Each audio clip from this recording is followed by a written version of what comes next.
ಎಲ್ಲರಿಗೂ ನಮಸ್ಕಾರ ಸ್ನೇಹಿತರೆ. ಕಳೆದ ಆಗಸ್ಟ್ 10ನೇ ತಾರೀಕಿನಂದು ತುಂಗಭದ್ರಾ ಜಲಾಶಯದ 19ನೇ ಕ್ರಸ್ಟ್ ಗೇಟ್ ಕೊಚ್ಚಿ ಹೋಗಿ ಖಾಲಿಯಾಗಿದ್ದಂತಹ ತುಂಗಭದ್ರಾ ಜಲಾಶಯ ಮತ್ತೆ ಭರ್ತಿಯಾಗಿದೆ. ತುಂಗಭದ್ರಾ ಜಲಾಶಯಕ್ಕೆ ಮತ್ತೆ ಜೀವಕಳೆ ಬಂದಿದೆ. ಹಾಗಾದರೆ ಬನ್ನಿ, ಇಂದಿನ ತುಂಗಭದ್ರಾ ಜಲಾಶಯದ ಒಳಹರಿವಿನ ಹೆಚ್ಚಳ ಹಾಗೂ ನೀರಿನ ಪ್ರಮಾಣ ಎಷ್ಟು ಅಂತ ನೋಡ್ಕೊಂಬರೋಣ.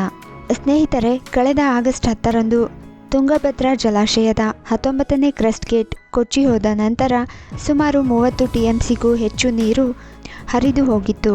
ನಂತರ ಕ್ರಸ್ಟ್ ಗೇಟ್ ತಜ್ಞ ಕನ್ನಯ್ಯ ನಾಯ್ಡು ಮತ್ತು ಅವರ ತಂಡ ತಾತ್ಕಾಲಿಕ ಗೇಟನ್ನು ಅಳವಡಿಸುವಲ್ಲಿ ಯಶಸ್ವಿಯಾಗಿದ್ದರು.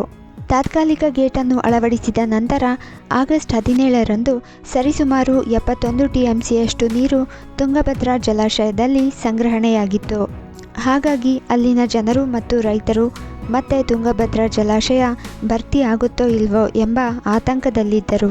ಆದರೆ ರಾಜ್ಯದಲ್ಲಿ ಹಾಗೂ ಮಲೆನಾಡು ಪ್ರದೇಶದಲ್ಲಿ ಅತಿ ಹೆಚ್ಚು ಮಳೆಯಾಗ್ತಾ ಇರೋ ಕಾರಣದಿಂದಾಗಿ ತುಂಗಭದ್ರಾ ಜಲಾಶಯಕ್ಕೆ ಸತತವಾಗಿ ಹರಿದು ಬರುತ್ತಿರುವ ನೀರು ತುಂಗಭದ್ರಾ ಜಲಾಶಯವನ್ನು ಭರ್ತಿ ಮಾಡುತ್ತಿದೆ.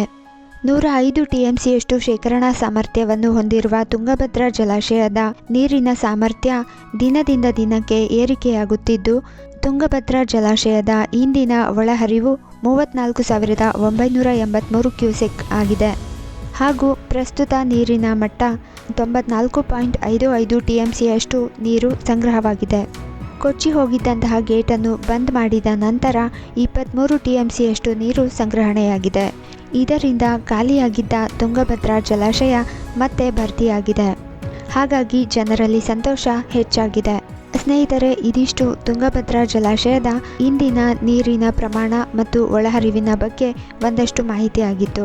ಮುಂದಿನ ವಿಡಿಯೋದಲ್ಲಿ ಮತ್ತೆ ಸಿಗ್ತೀನಿ. ನಮಸ್ಕಾರ.